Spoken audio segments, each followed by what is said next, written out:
Hello guys, welcome to your channel. ಇವತ್ತಿನ recipe ಬಂದುಬಿಟ್ಟು ಆಲೂಗಡ್ಡೆ ಹಸಿ ಬಟಾಣಿ ಕುರ್ಮಾ ಮಾಡ್ಕೊಳ್ಳೋಣ. ರೆಸ್ಟೋರೆಂಟ್ ಸ್ಟೈಲು ತುಂಬಾ ಚೆನ್ನಾಗಿರುತ್ತೆ. ಇವಾಗ ಅದಕ್ಕೆ ಬೇಕಾಗಿರೋಂಥ ಇಂಗ್ರೀಡಿಯೆಂಟ್ಸ್: ಆಲೂಗಡ್ಡೆ ಒಂದು 3 ಆಲೂಗಡ್ಡೆ ಮೀಡಿಯಮ್ ಸೈಜು ಕಟ್ ಮಾಡ್ಕೊಂಡಿದ್ದೀನಿ. ಇವಾಗ ಹಸಿ ಬಟಾಣಿ 1 ಕಪ್ಪಷ್ಟು ಹಸಿ ಬಟಾಣಿ ತಗೋಬೇಕು. ಇದು ರೆಸ್ಟೋರೆಂಟ್ ಸ್ಟೈಲು ತುಂಬಾ ಚೆನ್ನಾಗಿರುತ್ತೆ. ಒಂದು ಸಲ ಆದರೂ ಟ್ರೈ ಮಾಡಿ ನೋಡಿ. ಇವಾಗ ಅದಕ್ಕೆ ಮಸಾಲೆ ಪ್ರಿಪೇರ್ ಮಾಡ್ಕೊಳ್ಳೋಣ. 2 ಮೀಡಿಯಮ್ ಸೈಜ್ ಟೊಮೊಟೊ ಹಣ್ಣು, ಇದಕ್ಕೆ ಗೋಡಂಬಿ ತಗೊಂಡಿದ್ದೀನಿ, ಒಂದು 5ರಿಂದ 6 ಗೋಡಂಬಿ. ಯಾಕಂದರೆ ಇದು ಗ್ರೇವಿಗೆ ಸ್ಟ್ರೆಚರ್ ತುಂಬ ಚೆನ್ನಾಗಿರುತ್ತೆ, ಗ್ರೇವಿಗೆ ಟೇಸ್ಟ್ ಬರುತ್ತೆ.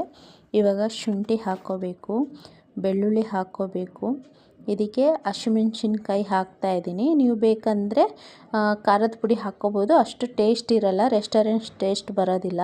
ಹಂಗಾಗಿ ಹಸಿಮೆಣ್ಸಿನ್ಕಾಯಿ ಹಾಕ್ಕೊಂಡು ಮಾಡ್ಕೋಬೇಕು. ಇವಾಗ ಒಂದು ಮೀಡಿಯಮ್ ಸೈಜು ಈರುಳ್ಳಿನ ಕಟ್ ಮಾಡಿಕೊಂಡು ಇದಕ್ಕೇ ಆ್ಯಡ್ ಮಾಡ್ಕೋಬೇಕು. ಇವಾಗ ಇದಕ್ಕೆ ಮೊಸರು ಮೇಯ್ನು, ಈ ಗ್ರೇವಿಗೆ ಮೊಸರು ಇಂಪಾರ್ಟೆಂಟು. ಮೊಸರು 1 ಕಪ್ಪಷ್ಟು ಮೊಸರು ತಗೊಂಡಿದ್ದೀವಿ. ನಮಗೆ ಸ್ಟ್ರೆಚರು ಚೆನ್ನಾಗಿ ಬರಬೇಕು, ಒಳ್ಳೆ ಟೇಸ್ಟ್ ಬರಬೇಕಂದ್ರೆ ಅದಕ್ಕೆ ಮೊಸರು ಆ್ಯಡ್ ಮಾಡ್ಕೋಬೇಕು. ಇಷ್ಟೂ ಅದು ಬ್ಲೆಂಡ್ ಮಾಡ್ಕೊಬಂದು ಒಂದು ಕಡಾಯಿ ಇಟ್ಕೊಂಡು ಇದಕ್ಕೆ ಎಣ್ಣೆ ಹಾಕ್ಕೊತಾ ಇದ್ದೀವಿ. ಎಣ್ಣೆ ಒಂದು 3ರಿಂದ 4 ಟೀ ಸ್ಪೂನಷ್ಟು ಎಣ್ಣೆ ಹಾಕ್ಕೋಬೇಕು.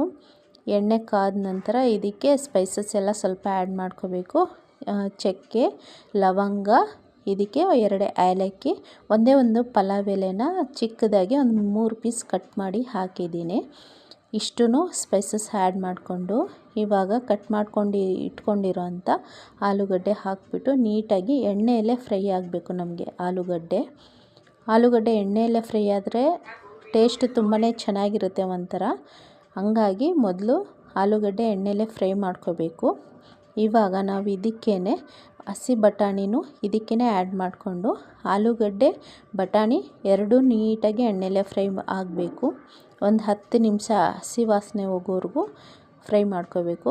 ಇದು ನೀವು ಪುಲ್ಕ, ಚಪಾತಿ, ಪೂರಿ ಇಲ್ಲಾಂದರೆ ಗೀ ರೈಸ್ಗೆ ಒಳ್ಳೆ ಕಾಂಬಿನೇಷನು. ಇದು ರೆಸ್ಟೋರೆಂಟ್ ಸ್ಟೈಲಲ್ಲಿ ತುಂಬ ಚೆನ್ನಾಗಿರುತ್ತೆ. ಒಳ್ಳೆ ಕಾಂಬಿನೇಷನ್, ಹೆಂಗೆ ಬೇಕಾದರೂ ಈಸಿಯಾಗಿ ಬೇಗನೆ ಮಾಡ್ಕೋಬೋದು. ಇದು ಟೇಸ್ಟಿಯಾಗಿ ಹೋಟೆಲ್ ಸ್ಟೈಲ್ ಕರಿ ಇದು.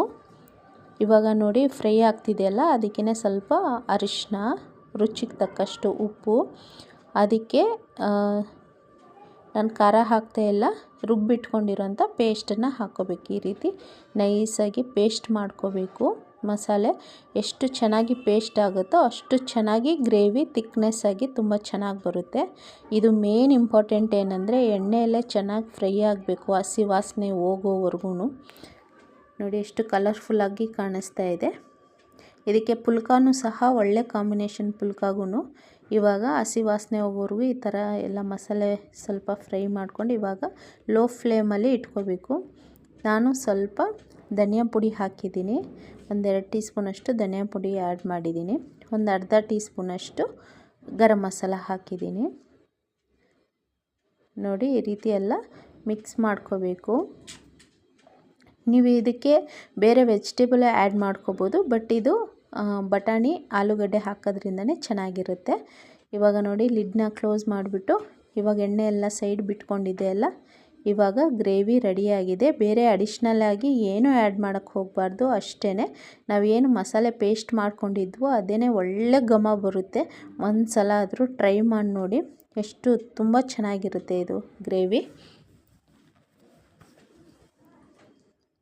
ಪೂರಿಗೆ ಒಳ್ಳೆ ಕಾಂಬಿನೇಷನ್ ಇದು, ಪೂರಿ ಮಾಡ್ಕೋಬೋದು. ಇವಾಗ ಫೈನಲಾಗಿ ಸ್ವಲ್ಪ ಕೊತ್ತಂಬರಿ ಸೊಪ್ಪನ್ನು ಆ್ಯಡ್ ಮಾಡ್ಕೊಳ್ಳೋಣ. ಓಕೆನಾ? ನಮ್ಮ ವಿಡಿಯೋ ಇಷ್ಟ ಆದರೆ ಲೈಕ್ ಮಾಡಿ, ಶೇರ್ ಮಾಡಿ, ಕಮೆಂಟ್ ಮಾಡಿ. ನಮ್ಮ ವಿಡಿಯೋ ಎಷ್ಟೋ ಜನ ಸಬ್ಸ್ಕ್ರೈಬ್ ಆಗದೇ ನೋಡ್ತಾ ಇದ್ದೀರಾ. ಪ್ಲೀಸ್ ನಮ್ಮ ಚಾನಲ್ನ ಸಬ್ಸ್ಕ್ರೈಬ್ ಮಾಡಿಕೊಡಿ. ನಿಮ್ಗೆ ಏನು ಬೇಕು ಅಂತ ನಮಗೆ ಕಮೆಂಟಲ್ಲಿ ತಿಳಿಸಿ. Thank you for watching.